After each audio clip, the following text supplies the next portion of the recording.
Bienvenue sur cet épisode 18 de Plein Potentiel. Merci d'être à l'écoute. Pour le podcast d'aujourd'hui, j'ai reçu Kevin Vallée, un jeune homme de 17 ans qui a déjà réalisé beaucoup de choses. Il a un parcours vraiment très intéressant, très inspirant. Lui qui a déjà géré une page Facebook qui a atteint 70 000 j'aime. Donc, une page qui était beaucoup suivie. Nommé Fanadien. Donc, il a vendu cette page il y a quelques années. Ensuite, il a été aussi, il est toujours en fait chroniqueur pour Dans les coulisses. Donc, Dans les coulisses, qui est un blog de nouvelles sportives.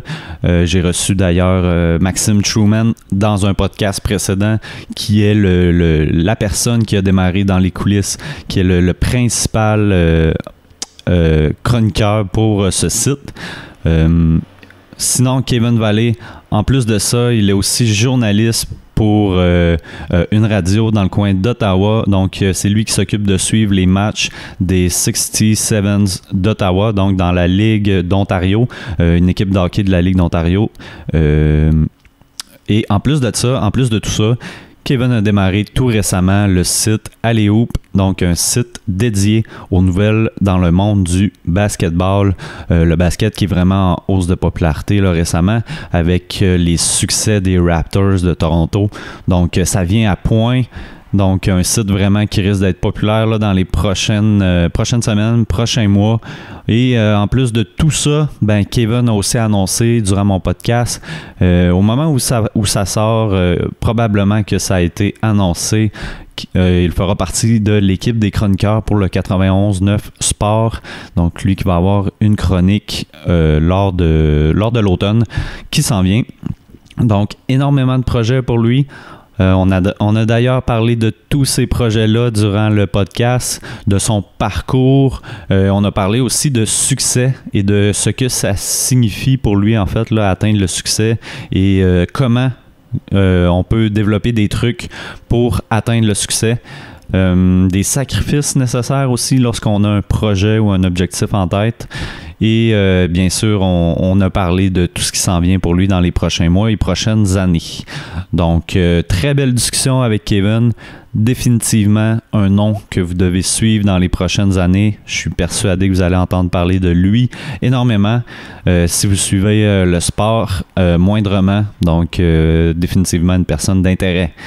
Donc, je suis très content de l'avoir eu sur le podcast et sans plus attendre, je vous laisse avec mon invité du jour, Kevin Vallée. Ah ben? Ouais, toi? Yes.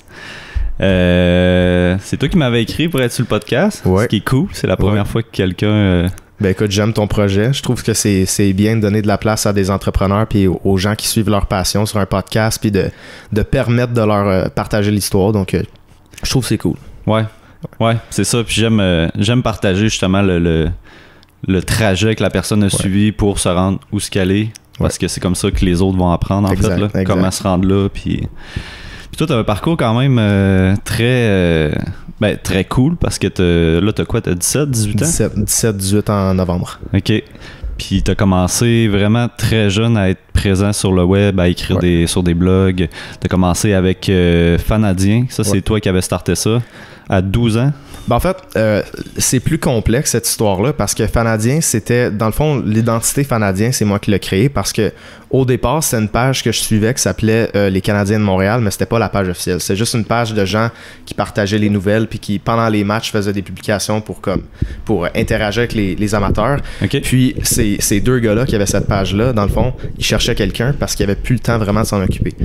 Moi, à 12 ans, étant super, ayant beaucoup d'ambition, j'ai envoyé un gros message vraiment en disant ouais, je suis vraiment passionné par le hockey, j'ai des bonnes qualités en français.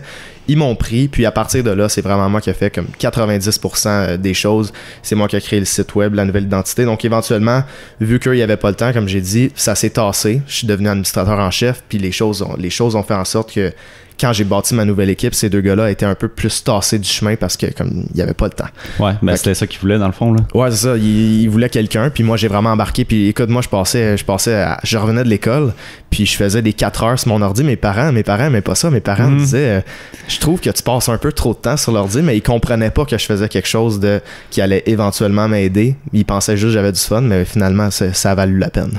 Mais toi, t'étais-tu déjà dans cette optique-là, justement, de faire de quoi qui te tracer un peu ton chemin de carrière, là? Pas du tout, parce que avant ce moment-là, le hockey, ça a toujours été ma passion, évidemment, mais à ce moment-là, je voulais plus m'enligner dans le graphisme ou dans le tourisme. J'avais comme 2 branches que j'évaluais, puis depuis que j'ai eu cette chance-là de participer à ça, puis d'écrire des textes, j'ai trouvé récemment mon premier site web que j'ai créé en 2013, comme .e-mon-site.com. C'était malade, c'est vraiment plein de souvenirs.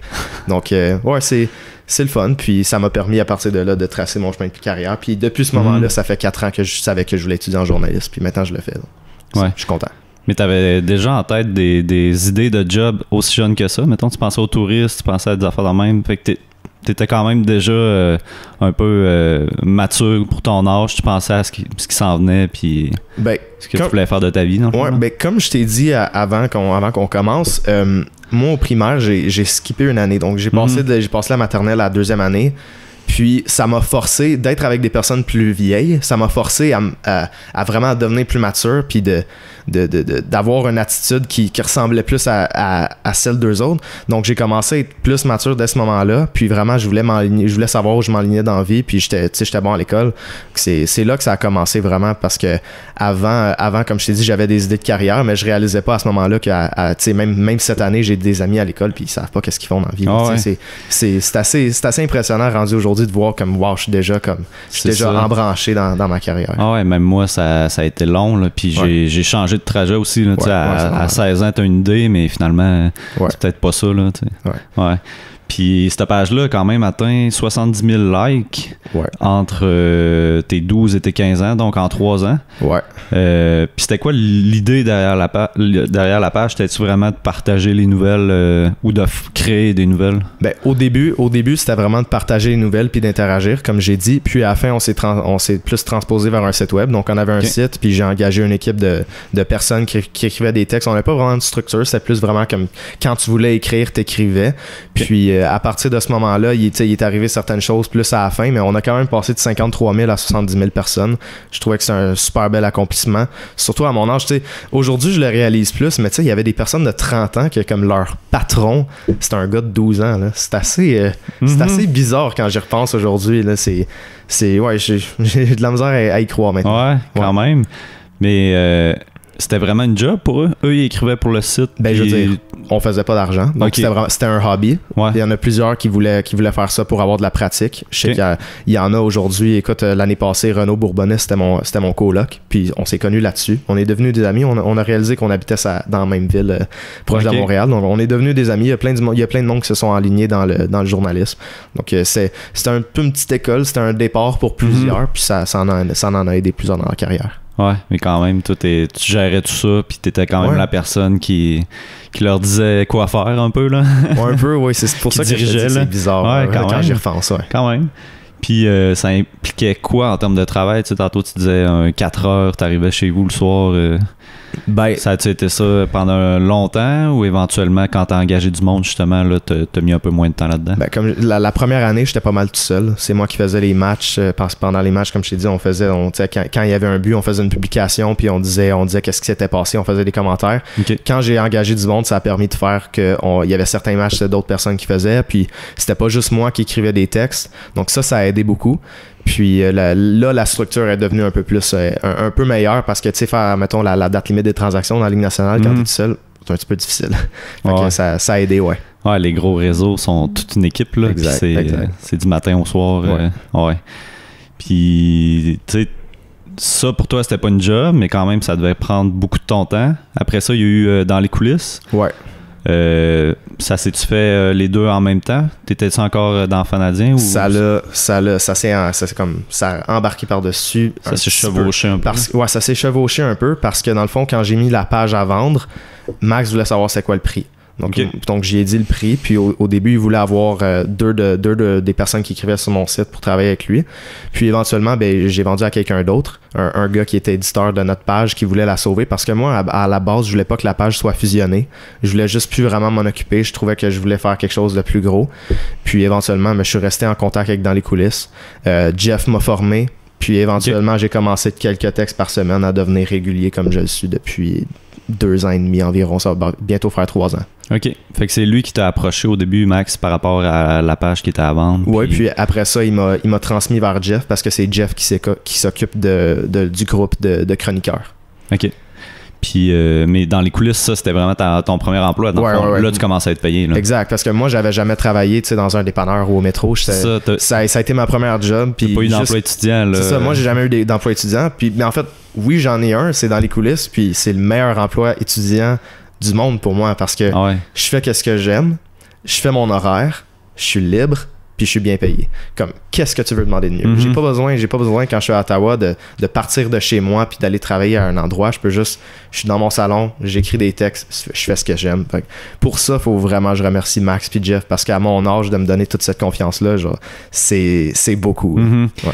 On va se le dire, Max, là, il laisse tellement de la place au monde. Il veut aider, dans le fond. Là. Tu sais, moi, quand j'ai écrit pour le podcast, là, ça a tout de suite été oui, puis ça n'a pas juste été non plus de faire le podcast. Après ça, il a fait un article complet sur Dans les coulisses. C'est sur le site depuis ce temps-là. Hein? La vidéo et sa page d'accueil. De droite, je pense que je vais le faire la même chose avec mon site de basket. Ah ouais? Ouais, je pense.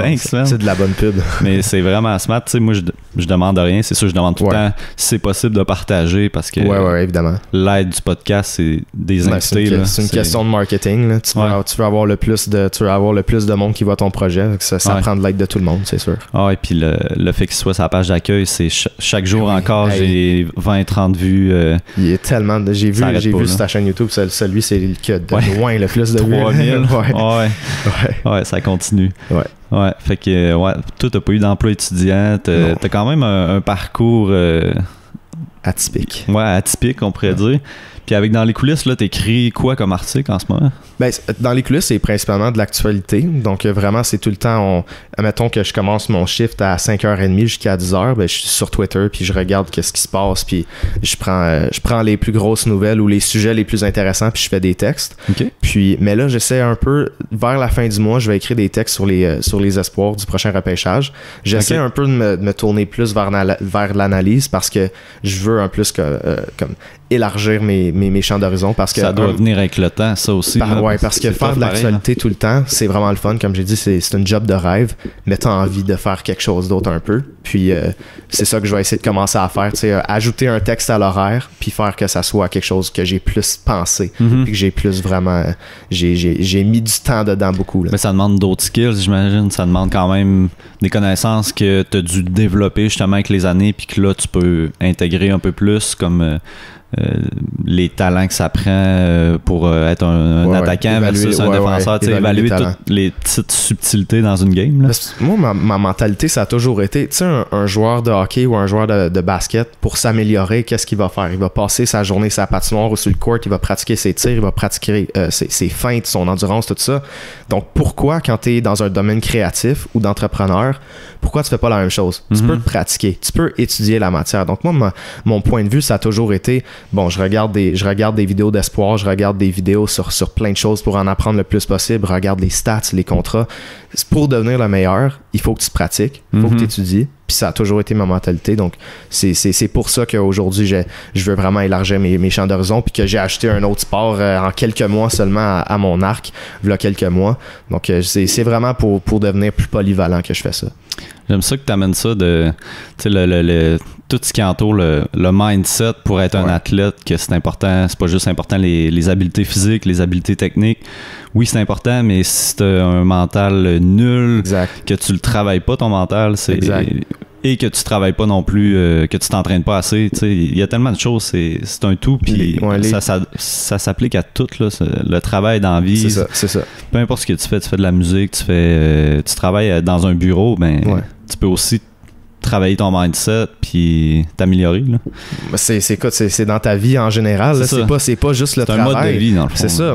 En ce moment, j'essaie d'impliquer des habitudes de vie dans ma vie parce que tu sais à un moment donné, oui, tu fais des bonnes choses, tu passes ta journée à travailler, mais il faut que tu aies un certain équilibre. Donc, tu sais, essayer de te lever à 7 heures le matin, puis méditer, puis vraiment aller faire du sport, prendre une douche froide, c'est quelque chose que j'essaie d'introduire parce que c'est sûr que ça a des gros effets. Puis c'est pour ça qu'il y a bien des professionnels. Tu sais, les gens comprennent pas des fois à quel point c'est dur d'être un pro dans le sport parce que c'est plus que le physique. T'auras beau être un joueur, il y en a plein des exemples de joueurs qui avaient énormément de talent, ils n'ont jamais réussi dans la Ligue nationale parce qu'il n'y avait pas ce qu'il fallait au niveau mental pour continuer au plus haut niveau. Puis c'est ça qu'on dit, c'est la même chose dans tous les domaines. Puis pourquoi tu penses que ça t'aide, mettons, justement, de te lever à 7 heures, d'avoir des bonnes habitudes comme ça en te levant directement?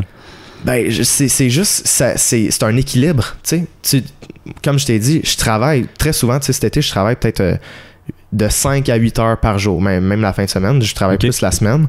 Donc, à un moment donné, j'aimerais ça me lever tôt, puis avoir un équilibre mental plus élevé, puis faire d'autres choses, faire du sport. T'as besoin de faire plus que travailler. Puis des fois, quand t'es un workaholic, si on peut dire, t'as de la misère à faire l'équilibre. C'est ça que j'essaie de régler en ce moment. Puis j'espère, écoute, je déménage en appartement à Ottawa dans un mois. Puis je vais essayer vraiment d'introduire ça avec mes deux colocs. On va essayer de devenir meilleur parce que c'est important dans une vie pour vrai. Là.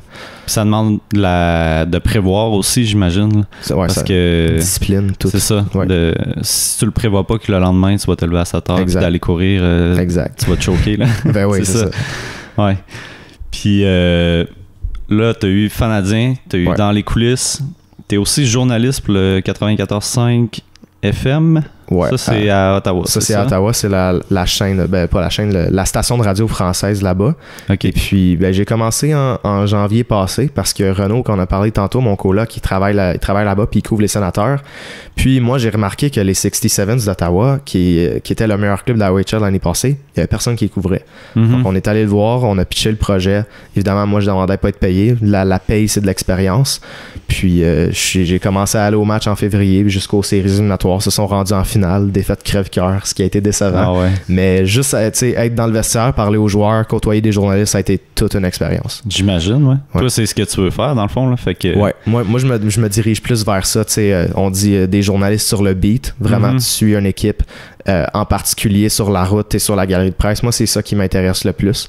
Puis c'était une belle première expérience. Ça m'a permis vraiment d'évaluer aussi les questions que les autres posent puis comment les autres journalistes agissent. En séries éliminatoires, il y a des journalistes que j'admire. Arpin Basu, par exemple, de The Athletic, qui était à Ottawa. J'ai eu un beau flash quand Marc Bergevin est passé à côté de moi. Puis c'est une grosse expérience. Puis cet été, j'essaie d'étudier. J'ai encore tous mes clips des entrevues d'après-match. Okay. Puis j'essaie d'étudier un peu c'est quoi les questions que les autres posent. Ça revient au fait que tu dois étudier, tu dois pratiquer pour être la meilleure version de toi-même aussi.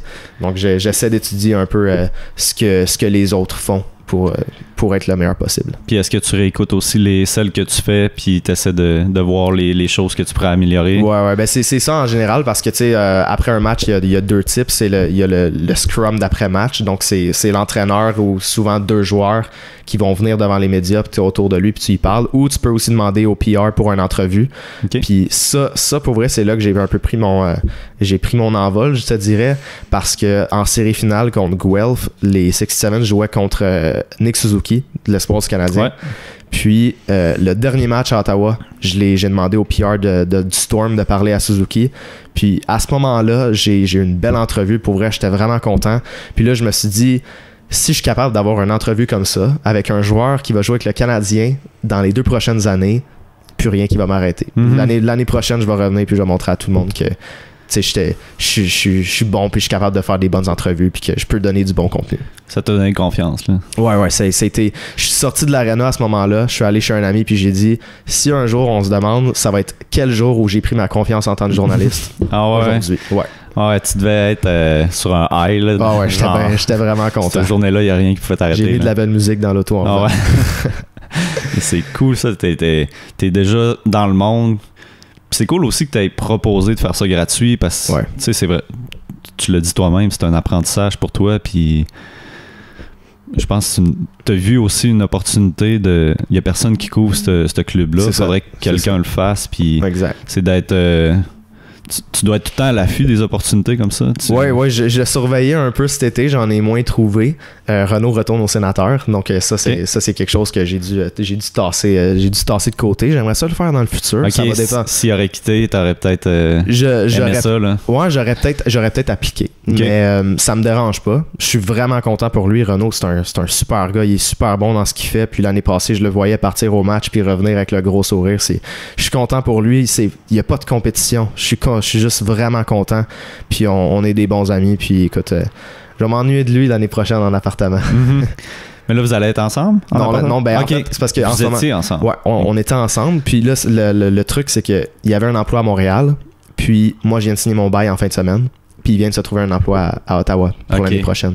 Donc, c'est à cause de ça, mais il va quand même venir chez nous. Puis on est des bons chums. Mm-hmm. Fait qu'en ce moment, tu es étudiant en journaliste? Ouais, à Cité collégiale à Ottawa.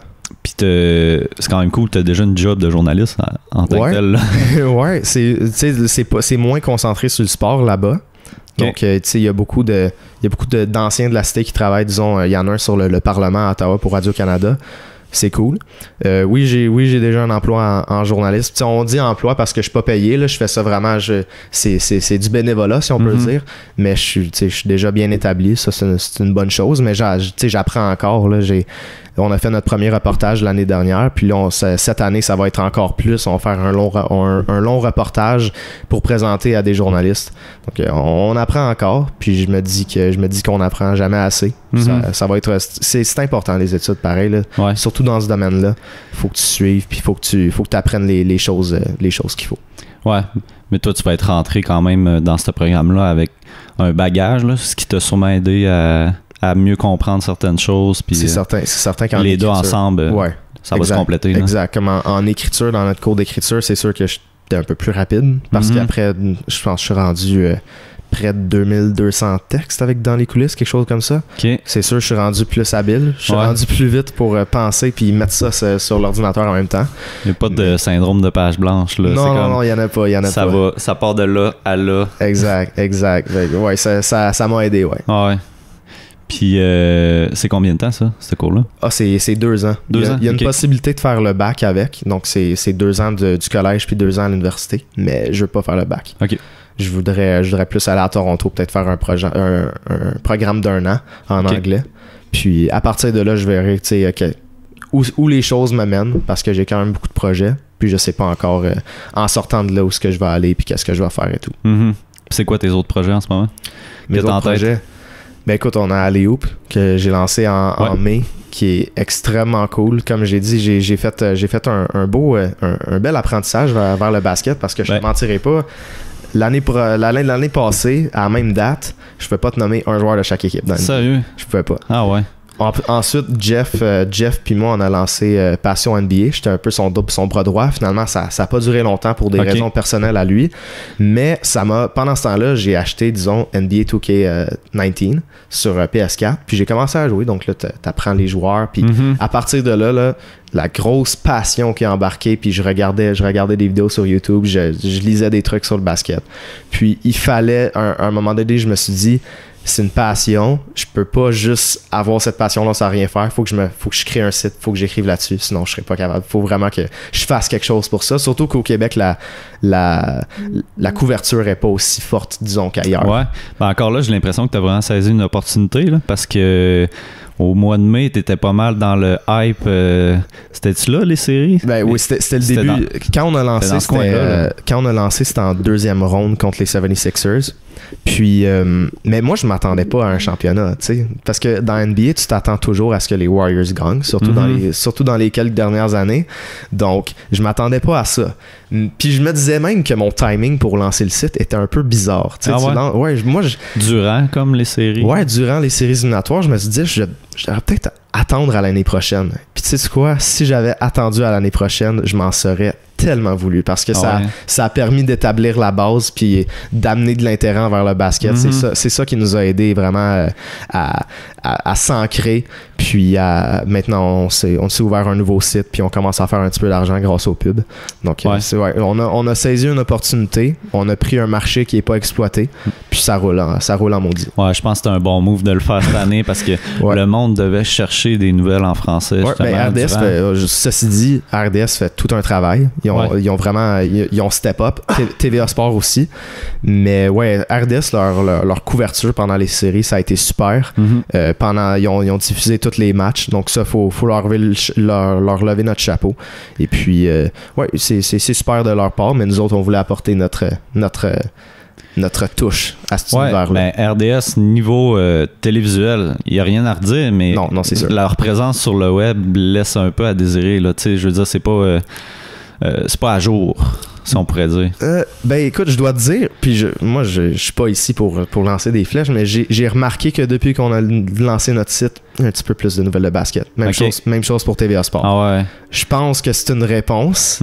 Puis tu sais, c'est pas de la compétition. Si c'est une compétition saine. On se l'est déjà dit. C'est Mathieu Jolivet, celui qui fait la description de plusieurs des matchs pendant son podcast. 2 fois, il nous a donné un shout-out pour nous aider puis pour dire aux gens, allez vous abonner. Donc c'est vraiment les deux, on est main dans la main. On a un but commun qui est de donner plus de visibilité au basket au Québec.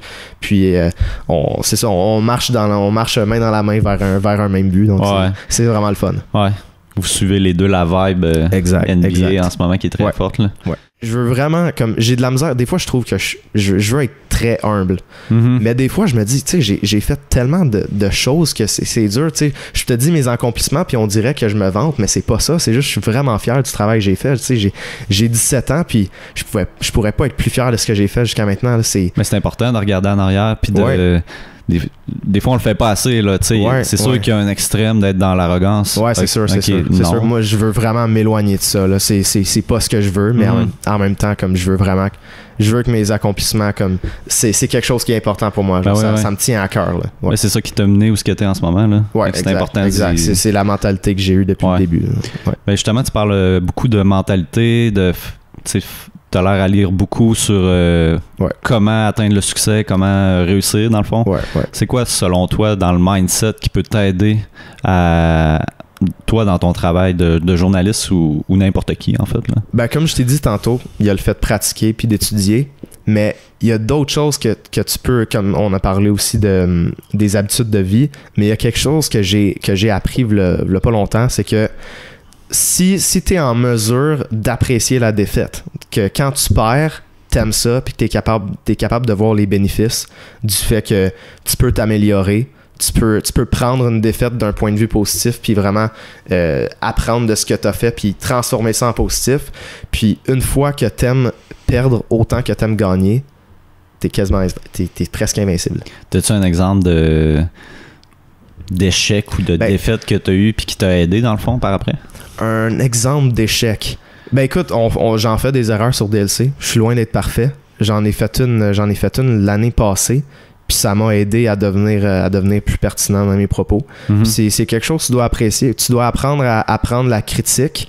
Puis c'est quelque chose qui aide. C'est beaucoup des petits exemples. Des trucs que tu fais peut-être pas comme tu voudrais, faire des erreurs, puis recommencer, puis le faire d'une meilleure façon. C'est plus ça les exemples. Mais c'est sûr que dans la vie en général, au-delà du travail, ça peut t'aider. Parce qu'une fois que tu te l'as mis dans la tête, ça t'aide dans tous les domaines de ta vie privée, que ça soit professionnel, personnel, tout ça. Mais de l'adversité, tu peux en avoir n'importe quand, dans n'importe quoi, dans ta vie personnelle. Puis si tu es capable de l'affronter au niveau professionnel, tu risques d'être capable au niveau personnel aussi. Là. Ouais, c'est ça, je me dis. Puis à date, ça m'a vraiment aidé. Faut que tu apprennes à vivre avec les critiques. Je pense que vous en avez parlé avec Max, des critiques. Puis justement, il y a pas longtemps, on a reçu un email d'un gars qui nous disait, écoute, je comprends pas comment vous publiez autant de textes. c'est pertinent, vous êtes rapide, vous êtes souvent avant les médias traditionnels. Je comprends pas comment vous faites. Je veux vous lever mon chapeau, puis vous dire que même s'il y a une petite vocalité qui est une petite minorité qui est vocale, donc disons les critiques, ceux qui commentent, il y a quand même une très très très grande majorité de gens qui apprécient notre travail, puis ça c'est plaisant à entendre de voir que notre travail est apprécié, parce que des fois dans ton écran c'est dur de voir à quel point c'est gros. Puis quand tu as des messages comme ça, puis tu regardes les statistiques, puis tu considères que au niveau web, on est presque sur le même niveau que TVA Sport. Il y a certains mois qu'on les bat. Donc, de considérer ça, de voir qu'il y a autant de monde qui nous lise, c'est super. On aime ça. Ouais. C'est le fun que quelqu'un ait pris le temps là, de vous le dire, d'envoyer un email comme ça. Là. Parce que comme il a dit, habituellement, ceux qui sont pas contents, ils vont le dire. Mais ceux qui sont contents, ils disent rien. Ils font juste lire, ils passent au prochain article, ils font d'autres choses. Donc, il y a une grosse majorité, on le sait, mais de se le faire rappeler souvent, ça fait du bien dans tout le travail qu'on fait. C'est vrai que, tu sais, moi-même, j'ai lu, à matin, je lisais un peu les articles sur les espoirs du Canadien. C'est-tu Jeff qui a écrit ça? C'était quoi le titre? Le top 12 là, des espoirs du Canadien. Ah, c'est Tony Patoine. Il écrivait un peu plus avant, mais là, il fait une petite série sur les espoirs du Canadien. Ouais. Super bonne analyse. Chaque espoir. Tony, il est très fort. Ah ouais, c'est... Ouais. Moi, je suis pas assez... tu sais, je suis beaucoup le Canadien, mais je suis pas les espoirs. Je suis pas capable de garder le fil de tout ce monde-là qui passe, mais d'avoir un petit article comme ça qui me dise de tel espoir, puis c'est quoi leur force, c'est quoi leur faiblesse. Ça, c'est super. Là. C'est vraiment le fun. C'est pour ça que je veux me concentrer aussi, comme j'ai dit, à la fin du mois. Je sais pas quand l'épisode va être publié, mais dans les dernières semaines du mois d'août, je vais publier un top 10 ou 15. J'ai pas encore décidé des espoirs du prochain repêchage. J'ai déjà commencé. Je fais une petite analyse, leur force, leur projection au repêchage, leur dernière saison en points et tout. Ça, c'est quelque chose qui peut aider parce que tu sais que ça a un impact, tu sais que tu apprends des choses à plusieurs personnes. C'est ça qui est vraiment qui est cool aussi. Ouais. Puis ça peut te demander quand même combien de temps environ. C'est du temps. Tu checkes des vidéos, tu lis des articles. Tu lis des articles. Puis moi, ce que je fais, c'est je regarde des matchs des espoirs. Il y a un site qui s'appelle Prospect Shift. C'est un shift by shift. Donc, la vidéo, c'est juste quand le joueur est sa patinoire. Donc, tu peux le suivre des yeux. Tu peux voir qu'est-ce qu'il fait, ses forces, ses faiblesses. Ça, c'est vraiment cool. C'est ça que j'utilise principalement. Dans les tournois juniors, on les voit aussi. Donc, ça te donne aussi une idée préconçue. Mais ouais, ça prend beaucoup de temps. J'étais supposé commencer cette semaine, mais je considérais que je m'étais pas assez préparé. J'ai encore besoin de plus de préparation parce que mon top 10 n'est pas encore établi. Je connais je les connais tous, mais j'ai pas encore décidé lesquels je trouvais qui étaient en haut puis ceux qui étaient plus en bas. Faut que je prenne plus de temps. Donc, faut se concentrer parce que tu veux pas dire n'importe quoi. Tu veux dire quelque chose puis être sûr de ce que tu dis puis être sûr du talent d'un espoir que tu évalues. Ouais. Parce que ce que tu écris, ça va rester là, puis ça va aider. Exact. Tu vas te le faire dire si ton analyse n'est pas poussée. Là. C'est ça. Puis, tu sais, des fois, on se le fait dire. Des fois, c'est normal. Comme, des fois, je me mets beaucoup de pression sur les épaules. Après, je réalise, OK, t'as 17 ans. Comme dans plusieurs années, tout le monde va s'en foutre de cette erreur-là. Ou bien de une phrase qui était pas exacte à propos d'un joueur. Faut que tu apprennes à vivre avec les erreurs, comme je t'ai dit tantôt. Sinon, tu survivras pas. Si tu passes ton temps à lire les commentaires puis à te rabaisser toi-même, faut juste... Tu peux pas faire ça. Tu peux pas faire ça, sinon tu réussiras pas. Puis c'est-tu de quoi que tu as développé avec les années? Quand tu as commencé, tu prenais-tu plus ça personnel? Au début, j'étais dévasté quand je lisais des commentaires comme ça. Ouais. Puis après ça, au fil du temps, j'ai réussi à comprendre qu'il fallait tasser ça du côté. Puis ce qu'on a dit tantôt, qu'il y avait une majorité puis une minorité, ça a beaucoup aidé aussi. Ça m'a aidé à comprendre un peu plus la business. Puis que c'est pas parce qu'il y a des commentaires négatifs que tu fais pas une bonne job. Et tu l'as fait de façon rationnelle, comme ces gens-là sont pas une majorité, puis t'as rationalisé tout ça, t'as mis ça dans le contexte, puis ouais, c'est ça. Puis faut que tu prennes les critiques constructives. Tu sais, il y a des critiques, c'est juste comme tu sais, Marc Bergevin, arrête de dire ça, c'est pas vrai, comme Marc Bergevin, je l'aime pas, il fait de la merde. Tu comprends. Et puis là, il y a des critiques constructives qui disent ça ce que tu dis, mettons, c'est peut-être pas vrai, tu pourrais regarder les statistiques. Quand c'est quelque chose qui est constructif puis qui vise à t'aider sans t'insulter, ça, faut que tu le prennes. Tu peux pas juste tasser tout de la main. Je les lis encore, les commentaires. Mais s'il y a quelqu'un qui est pas satisfait de quelque chose que je contrôle pas, tant pis. C'est pas mes affaires. Ben, puis ça te donne un pouls, j'imagine, aussi de ce que les gens pensent de tes articles, de l'opinion plus du public par rapport à ce que tu écris. Ouais, exact. Ça peut t'aider, là. Ouais, c'est sûr que ça aide, puis ça aide à t'adapter quand t'écris d'autres textes. Je suis pas... j'écris pas pareil que j'écrivais à mon premier texte, à mon 2200e, tu comprends? Je me suis adapté. Puis ça vient du feedback de tout le monde, puis des boss, puis des lecteurs et tout. Ouais. Puis on parle un peu de mindset, de réussite et de succès tantôt, mais pour toi, parce que c'est une réflexion que j'ai sur un site avec moi-même. Là. Pour toi, c'est quoi le succès et la réussite? C'est une question de l'emploi de rêve ou une question d'argent, une question de... Comment tu vois ça pour toi, le succès? Moi, c'est juste d'être heureux, de faire de l'argent avec ça. Je veux pas dire le côté d'argent, faire comme 100 000 $ par année. Juste être confortable avec ce que tu fais. Être capable de vivre avec ça, de faire ce que t'aimes, puis d'être heureux. Moi, c'est ça la réussite. Si je suis heureux, puis que je fais qu'est-ce que j'aime, il n'y a pas grand-chose qui va pouvoir me mettre à terre. Puis en ce moment, tu considères-tu que tu as du succès, mettons? C'est un peu philosophique, là, ce que je te dis là, tu sais. Parce que de l'extérieur, on pourrait dire, il y a du succès, lui, il réussit. Ouais. Mais le succès, on dirait que c'est tout le temps à réévaluer, dans le fond. Parce que, tu sais, on veut tout le temps s'améliorer, atteindre un nouveau niveau, là, si on peut dire. T'as toujours un plus gros objectif. C'est ça. Je te dirais que je suis heureux, mais je suis pas accompli. J'ai encore beaucoup de choses à faire avant que je sois confortable, que je sois dans un poste de journaliste, puis je me dise, bon, je suis bien. Je suis arrivé où je voulais être, puis là, je suis confortable avec qui je suis, puis je suis toujours critique avec moi-même, puis j'essaie d'être le meilleur possible, puis dans quelques années, quand ça va être le cas, que je vais atteindre un niveau où je suis comme ça, là je vais être bien, tu sais. Puis ton emploi de rêve ou ce que tu seras accompli, c'est-tu une image claire que tu as dans ta tête ou... C'est dur de faire une image claire parce que je sais pas exactement où je veux m'en aller encore. C'est un peu vaste, j'ai plusieurs idées, mais je te dirais que travailler pour un réseau de télévision puis couvrir une équipe de la Ligue nationale, ça c'est un rêve. Puis j'ai vraiment confiance en mes capacités. J'ai confiance que je vais le faire, mais j'ai hâte que ça arrive. Je vois ça de loin, puis quand ça va arriver, je vais être vraiment heureux. Ouais. C'est ça qui te drive, là. Exact. Si j'avais pas un objectif comme ça, je serais pas motivé. Ouais. Mais au bout du compte, au-delà de tout ce que je fais en ce moment, puis tous mes projets, il y a un but au final. En ce moment, je me bâtis un CV, puis je m'améliore personnellement. Mais à un moment donné, il va falloir rentrer sur le marché du travail puis dire, OK, là, c'est fini le niaisage. Il faut être la meilleure version de toi-même, puis être dans ton rôle de journaliste, puis faire ce que tu fais de mieux. Qu'est-ce que tu veux dire, c'est fini le niaisage? Tu veux dire... Ben, pas de niaisage, mais ça devient vraiment sérieux. Comme à un moment donné, ça va devenir, là, tu as un objectif, tu peux plus faire d'erreur, il faut que tu sois super bon.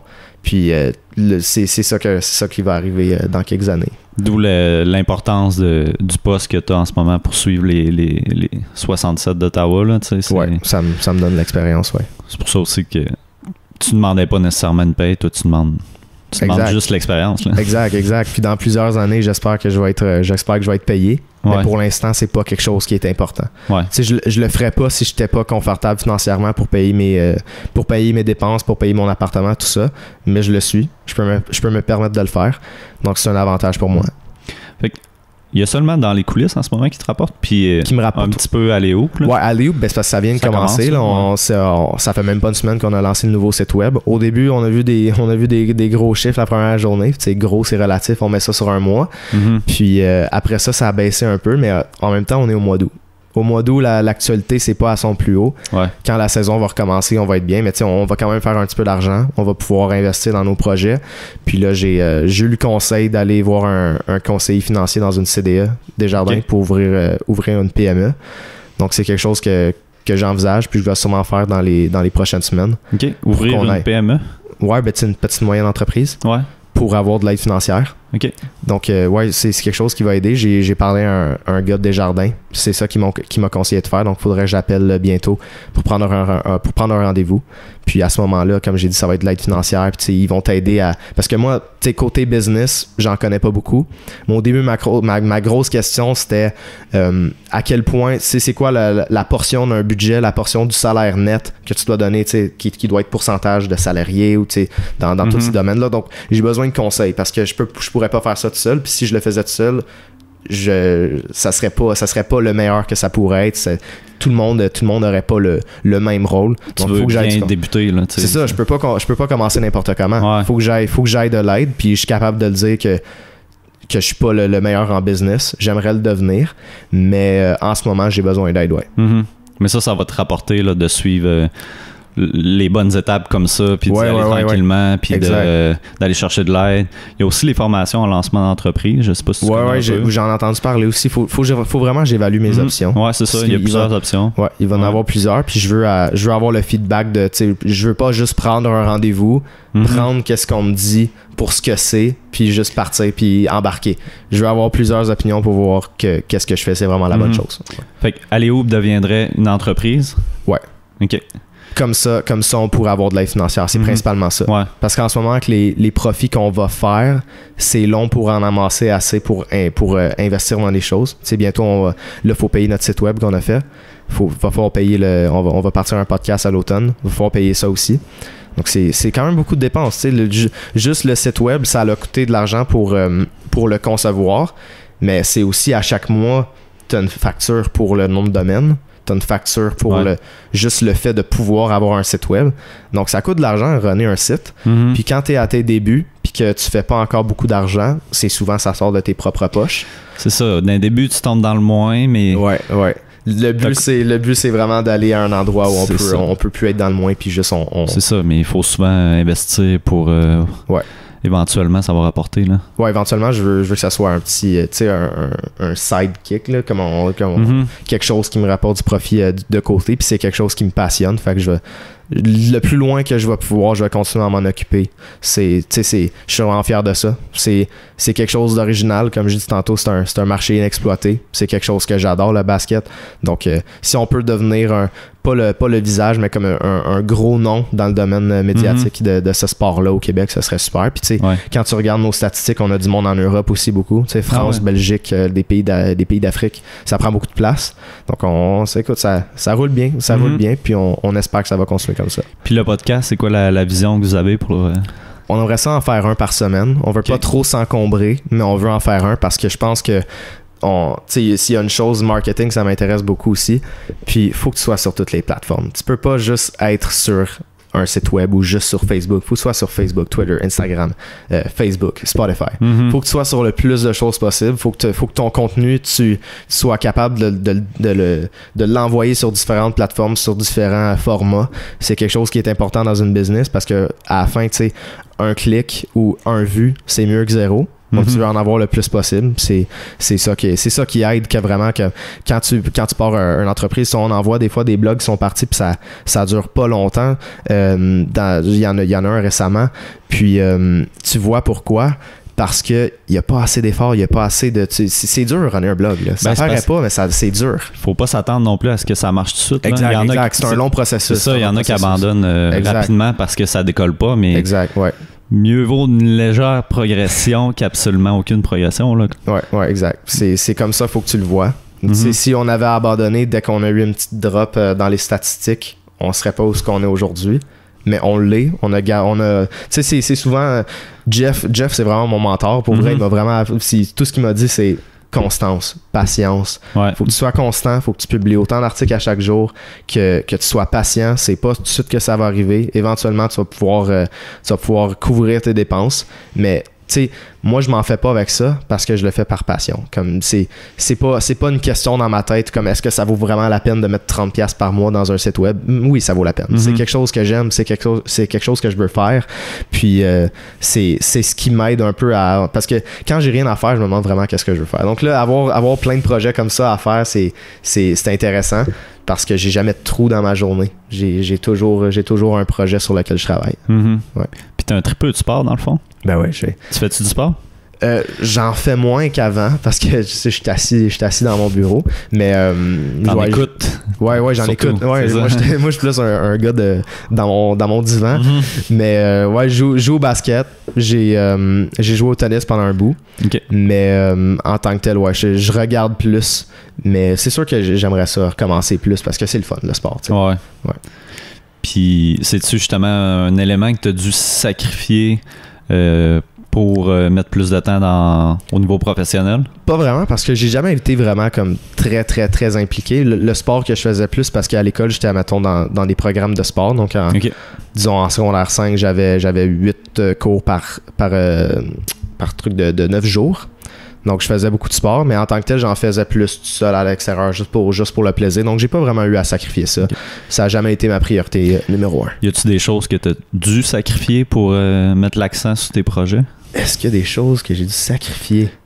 Souvent, quand tes amis t'invitent à faire quelque chose, je travaille. Il y a beaucoup de choses comme ça que tu dois te concentrer plus sur ce que tu fais. Tu sais, quand j'ai un chiffre dans les coulisses, des fois je peux le changer. Mais souvent, tu sais, je travaille beaucoup, là. Quand tu es à l'école puis qu'il faut que tu payes ton loyer puis que les seules options de shift, c'est le soir, ben faut que tu sois le soir chez vous puis quelqu'un t'invite à aller au centre-ville puis tu peux pas. Mais je fais ça par passion, j'aime ça, ça vaut la peine. Fait que t'as vraiment un horaire avec dans les coulisses? Mettons, le soir, faut que tu faut que tu écoutes la game ou que tu suives ce qui se passe sur Internet, c'est pour ça? Ben souvent, ce qui se passe, c'est surtout pendant l'année, c'est que j'arrive chez moi, puis à 7h, pas à 7h30, à 5h30, j'ai un shift qui commence souvent jusqu'à 10h. Donc à ce moment-là, il faut que je sois alerte de ce qui se passe, que j'écrive 3 textes. Puis, mais ça dépend des soirs. Là, quand à chaque dimanche, on fait un horaire avec tous les textes. Je pense qu'il y a 12 textes par jour dans la semaine, puis 10 la fin de semaine. Je suis pas sûr de ces chiffres-là, mais c'est quelque chose comme ça. 12 par jour, quand même. Ben pas moi, là. Ouais, tout le monde, dans là. l'ensemble, ouais, mais c'est... Ouais, mais tu sais, on est plusieurs à vivre de ça, là. Max, il vit de ça. Jeff, il vit... Vous couvrez vraiment tout, là. Avec 12 articles par jour, là, c'est... Ouais, c'est pour ça qu'il y a des gens, des fois, qui comprennent pas comment on fait. Ouais, c'est ça, c'est beaucoup, là. Ouais. Fait que, on a parlé un peu de tes projets futurs tantôt, mais j'aimerais ça qu'on parle peut-être plus en détail de... Ben là, on a parlé d'Alley-Hoop, qui est quand même dans le présent, mais en développement. Mais sinon, projet futur... d'ici les prochains mois, prochaines années, qu'est-ce que tu as en tête? Qu'est-ce qui s'en vient? Ouais, comme j'ai dit tantôt, on a un podcast qui va s'en venir. Ça va être vraiment intéressant. Puis, théoriquement, je peux pas en parler en ce moment, mais on va peut-être publier un peu plus. On va peut-être publier un peu plus tard dans le mois, donc on peut en parler. Cet automne, je vais être au 91.9 Sport à Montréal à chaque... en fait, une fois par semaine. J'ai pas encore le jour pour Alley-Hoop. Donc, ça va être vraiment intéressant. Ça va être mes débuts comme dans les médias traditionnels, si on peut le dire. Donc, c'est quelque chose qui va être important pour ma carrière. Puis aussi pour le site, parce que le site va avoir de la visibilité. Ça va être Kevin Vallée de Alley-Hoop. Et c'est un projet, c'est le projet à court terme qui m'intéresse le plus. Puis à travers ça, j'aimerais ça contacter d'autres radios de sport. Parce que j'en ai fait à Edmonton avant, j'en ai fait à Québec, puis j'en ai fait à Ottawa. Mais c'est quelque chose que j'aimerais ça plus faire parce que tu sais c'est les médias traditionnels, ça te permet de te pratiquer. Puis c'est quelque chose qui va être important pour moi de me pratiquer là-dedans aussi puis d'en faire dans les grosses stations. Fait que tu sais ça va avoir quel format? Un peu un suivi des nouvelles de la dernière semaine ou... Ouais, avec le 91.9, ça va être une fois par semaine, puis on va revenir sur ce qui s'est passé vraiment plus récemment souvent là, mais c'est pour ajouter une petite touche de basket parce que évidemment tout le monde veut commencer à en mettre plus après la conquête des Raptors, ça rapporte. Et puis ça va être un segment de 12 minutes pendant l'émission du soir. Puis ça va être super. Ouais. C'est cool, ça. C'est très cool. Puis tu disais que tu as fait d'autres expériences radio à Edmonton, Québec. Puis ça, c'est quoi? C'est des invitations que tu reçois pour faire une chronique, une affaire d'une fois, ou bien c'est autre chose? En fait, la première fois à Québec, c'est Max qui m'avait... La station là-bas avait demandé à Max d'aller intervenir, puis il m'avait dit... Tu peux le faire. Donc je suis revenu de l'école, je suis allé chez moi me préparer, puis j'ai fait ça. C'était sur les Nordiques de Québec. Je pense que c'est quand Seattle a eu leur équipe, puis ils voulaient comprendre pourquoi les Nordiques avaient encore été ignorés. Donc j'avais fait ça. Puis ensuite, ils m'avaient invité une deuxième fois Puis Edmonton, c'est un ami à Renaud, c'est un ancien de la cité qui est là-bas en ce moment à Radio Francophone, qui en fait. Il m'avait invité quelques lundis pour parler de hockey. Ouais. OK, fait que c'est en français.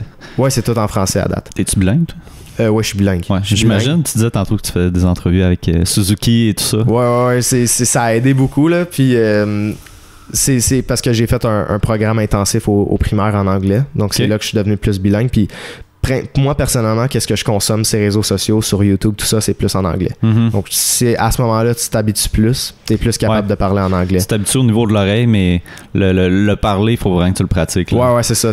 Puis, pas le choix, là. C'est ça a aidé à pratiquer dans le vestiaire l'année passée avec les 67. C'est clair. Des fois, tu cherches tes mots un peu parce que t'as beau être bilingue, des fois, il y a des mots spécifiques que tu connais pas nécessairement.